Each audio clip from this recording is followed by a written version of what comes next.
Bienvenue à l'actualité du jour chez Kivu Morning Post. Les titres. À Goma, le secrétaire permanent de l'AFC/M23, Benjamin Bonipa, venu des Montreux en pourparlers avec le gouvernement, a déclaré que Kinshasa bloque l'ouverture de l'aéroport et des banques tout en affirmant la volonté du mouvement d'instaurer la paix dans les zones sous son contrôle. Le représentant spécial de l'ONU en RDC, James Swan, a effectué le 22 avril 2026 une visite à Bunia pour évaluer la situation sécuritaire en Ituri.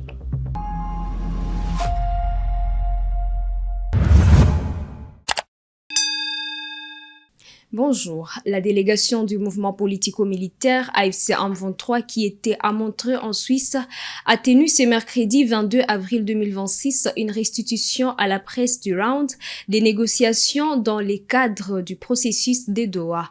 Lors d'un point de presse, le secrétaire permanent de l'AFC/M23, Benjamin Bonipa, a révélé que Kinshasa continue à bloquer l'ouverture de l'aéroport international de Goma et des banques dans les zones sous contrôle du mouvement. L'AFC/M23 s'est dite disposée à offrir la paix à la population dans les zones sous son contrôle.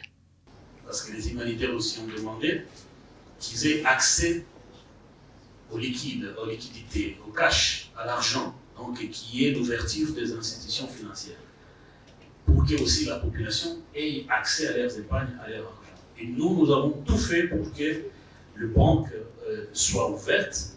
Les institutions financières œuvrent comme avant, les microcrédits, les microfinances, mais ils ont associé cela à la question de l'aéroport. Ils ont dit, discutons-en, nous sommes ouverts pour discuter et l'aéroport, parce que aussi les humanitaires demandaient, mais Kinshasa a refusé qu'on puisse traiter ces questions. Pour l'ouverture de l'aéroport de Goma, tout est entre les mains de Kinshasa. C'est Kinshasa qui avait fermé l'aéroport de Goma. Il avait fermé l'espace aérien. Avez-vous entendu qu'il a ouvert l'espace aérien? Et il y a trois dimensions dans cette histoire-là. Il y a la dimension technique. Tout a été pillé. Avant que les FARDC quittent Goma, ils ont dévalisé l'aéroport, ils ont tout pillé, tout saccagé. Donc l'aéroport est une simple piste et même trouée par des bombes. L'aéroport a été miné. Donc il faut passer aussi au déminage. Ça, c'est sur le plan technique, aspect technique. Le tour de contrôle ne fonctionne plus. Donc rien ne fonctionne. Alors, pourquoi demander à l'AFC de faire quelque chose dont il n'est pas responsable et dont il n'est pas opposé? Les premières personnes à avoir demandé l'ouverture de l'aéroport de Goma, c'est l'AFC/M23. Et eux-mêmes, à Montreux, c'est Kinshasa qui a demandé que et les banques et l'aéroport soient travaillés ensemble. Nous attendons quand est-ce qu'on va avoir un programme pour travailler et discuter sur l'ouverture de l'aéroport. Nous ne sommes pas opposés, il faut qu'ils viennent, qu'on travaille, qu'on voit les modalités techniques, sécuritaires, parce que c'est aussi l'aspect sécuritaire. Mais vont-ils pas utiliser les mêmes aéroports pour faire encore des mauvaises choses sur nos populations? C'est ce que nous craignons aussi. Mais on doit avoir des garanties, avec la garantie de la médiation et de la communauté internationale. Tout le monde doit participer pour qu'on puisse faire avancer l'ouverture de l'aéroport. Nous ne sommes pas opposés, au contraire, nous sommes demandeurs. Le représentant spécial de l'ONU en RDC, James Swan, a effectué le 22 avril 2026 une visite à Bunia pour évaluer la situation sécuritaire en Ituri. Il a échangé avec le gouverneur militaire Johnny Luboya Kashama et le comité provincial des sécurités sur la protection des civils et la coopération avec la MONUSCO. Le gouverneur a affirmé que la collaboration avec la MONUSCO reste nécessaire pour protéger les populations, notamment à Mambasa.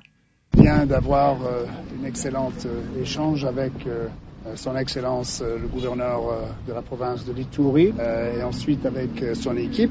Nos échanges ont porté sur la situation sécuritaire, la protection des civils et les efforts conjoints de la MONUSCO et des forces de défense et de sécurité congolaises nécessaires pour stabiliser durablement la province.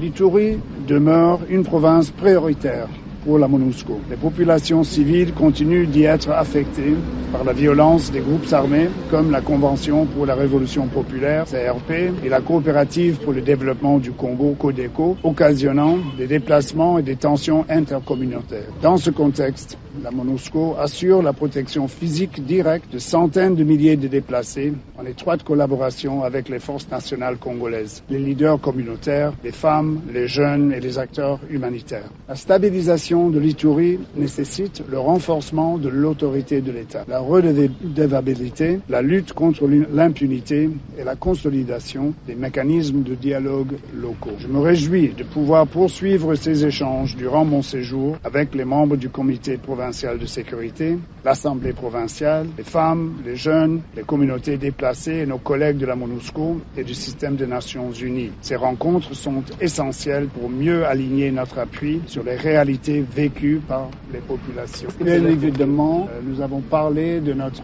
collaboration déjà étroite avec les autorités de la région dans plusieurs domaines, y compris évidemment des efforts liés à la protection des civils, la présence de la force ici dans l'Ituri, les efforts des agences des Nations Unies qui travaillent dans l'humanitaire pour répondre aux besoins de la population et des déplacés et autres. Et nous avons un tas d'autres questions liées à la situation.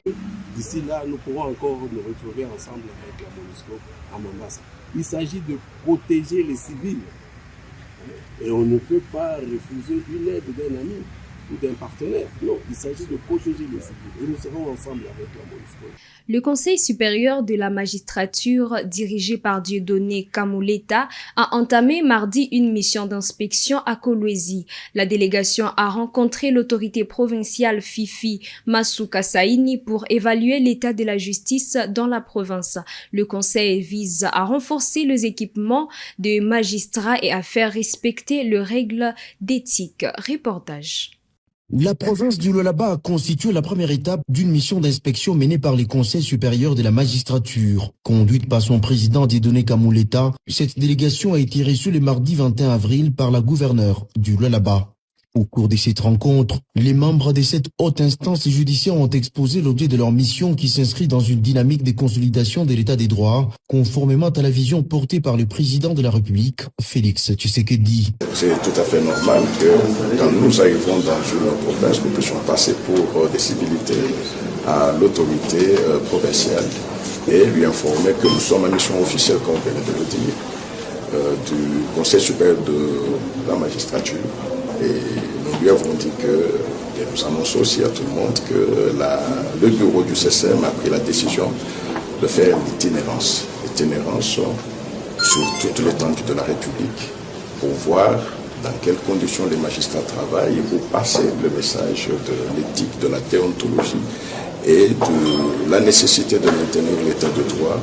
Le président du conseil, Dieudonné Kamuleta, a aussi salué les efforts entrepris par le gouvernement Masuka, notamment en ce qui concerne l'amélioration des conditions de travail des magistrats et du personnel judiciaire. L'autorité provinciale fait en sorte que les acteurs judiciaires puissent faire leur travail tant bien que mal, avec un soutien dans tout ce qui peut faire en sorte que les infrastructures, d'ailleurs pendant que nous sommes ici, nous irons voir le terrain, là où sera érigé le palais de justice, mais en fourniture, en appui, comme vous le savez, et nous n'avons pas perdu de vue ce qu'elle fait et nous avons tenu à lui présenter nos remerciements.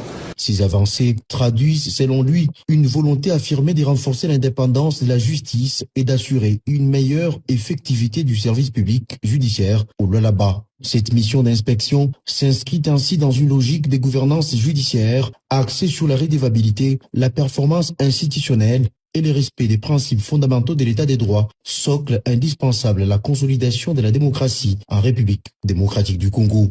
Le ministre Samuel Mbemba Kabouya a reçu mardi le chauffeur présumé victime de torture à la résidence de la chanteuse Rebochulo, Planiti Sadissa, dont la vidéo a suscité une vive réaction depuis le week-end dernier. Au cours de l'entretien, le ministre a examiné le dossier et a promis son implication ainsi que son soutien total à la victime présumée dont la plainte est déjà déposée à l'auditorat général de FARDC.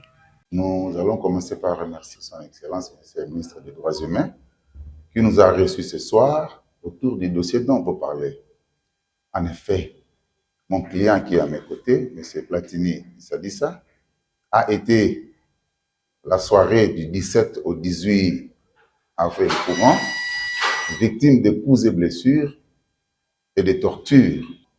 Nous commençons d'abord par remercier les autorités du pays parce qu'une oreille attentive a été réservée à ce dossier.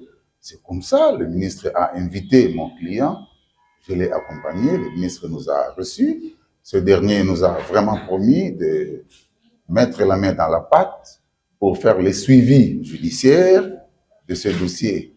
C'est dans cette optique-là que nous sollicitons d'ailleurs les autorités judiciaires de partout où elles sont en train de nous suivre, de pouvoir, dans la mesure du possible, passer en procédure de flagrance ce dossier. D'autant plus que c'est un dossier virulent qui fait écho dans les réseaux sociaux. La satisfaction a été nôtre du fait que le ministre nous a reçus en bon escient, en bon père de famille, et a promis à mon client, de temps à autre, de pouvoir être derrière ce dossier pour que la vérité puisse éclater. Le vice-premier ministre, ministre de l'Intérieur, Jacquemain Shabani-Luko Biango, a reçu ce mardi 21 avril les caucus des députés nationaux du Nord-Ubangi, conduits par leur président Dongolé Mobutu, en prélude à sa mission d'itinérance Angbadolite.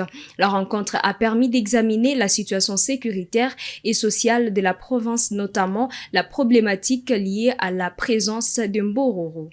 Ce qu'on peut retenir de la réunion que nous avons tenue, c'est-à-dire le caucus Nord-Ubangi, avec le vice-premier ministre, ministre de l'Intérieur, décentralisation.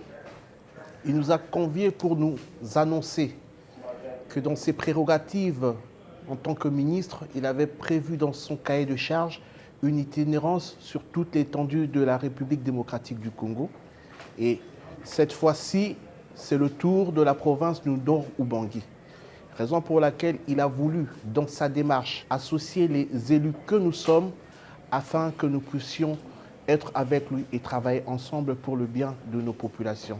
Et éventuellement, cette itinérance aura plusieurs volets. Il y aura une formation des acteurs de la territoriale et il y aura aussi des consultations populaires. Donc, il nous avait réservé cette primeur, c'était l'essentiel. Et avant que nous puissions faire une descente, nous allons constituer un petit cahier de charges qui sera aussi à côté des activités qu'il pourra mener sur terrain. C'est une marque de considération et on le sait bien que le fonctionnement de l'État est un engrenage, c'est-à-dire l'exécutif a besoin du législatif pour bien faire fonctionner les choses. Et nous, en tant qu'élus, nous sommes en contact permanent et direct avec nos populations. Donc ça va aussi en opposition avec le rapport que lui, en tant que vice-premier ministre, ministre de l'Intérieur, peut recevoir au niveau de ses services. Donc nous intégrer dans sa démarche permettrait encore mieux d'élucider les vrais problèmes de la population pour des solutions idoines et adaptées. Ainsi s'achève cette actualité du jour chez Kivu Morning Post de ce 22 avril 2026. Merci à vous de nous avoir suivis du début à la fin. On se fixe rendez-vous pour des prochaines actualités. Au plaisir.